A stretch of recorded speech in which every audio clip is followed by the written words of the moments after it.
सोलापुरात 10 जूनला वाहतूक संघटना संयुक्त महासंघाच्या वतीनं एक दिवसीय लाक्षणिक उपोषण. केंद्र सरकारतर्फे रिक्षा पासिंग विलंब शुल्क 50 रुपये दंड लावण्यात आलेला आहे.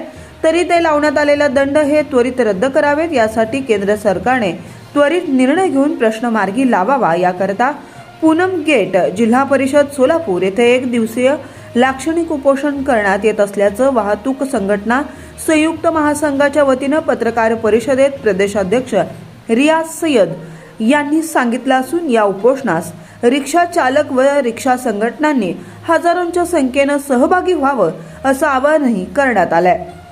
Bureau report, Jansabut news, Ajmer Shaikh, Solapur.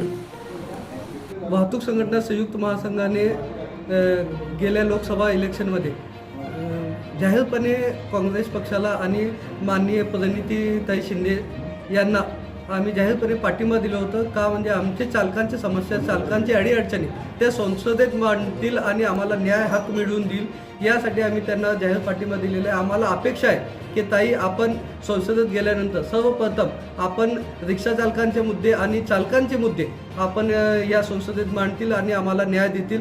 आणि तसेच माननीय मुख्यमंत्री साहेब एकनाथ शिंदे साहेब हे स्वतः रिक्षा चालक असून त्यांनी रिक्षा चालकांची जाणीव असायला पाहिजे, त्यांच्या कष्टाची जाणीव असायला पाहिजे. माननीय मुख्यमंत्री साहेबांना मी विनंती करतो वाहतूक संघटना संयुक्त महासंघातर्फे की आपण एक स्वतः रिक्षा चालकांची जे भूमिका आपण केली होती त्याबद्दल आपण या जे जुलमी दंड आहे त्या दंडातून रिक्षा चालकांना वगळण्यात यावे आणि आपली रिक्षा चालकांबद्दल जे सहानुभूती आहे ते सर्व सामान्यांना दाखवून द्यावे. हेच ते 2016 साली जे जिहा निघाला होता परिवहन मंत्रालयाकडून, त्या जिहानुसार पासिंग सर्व गाड्यांना जे परिवहन संवर्गातील जे गाड्या आहेत ते पासिंग विलंब दंड आकार असं प्रतिदिवस 50 रुपये. या निर्णयाला 28 डिसेंबर 2016ला जे जिहा निघाला त्याच्यावर आमची एक संघटना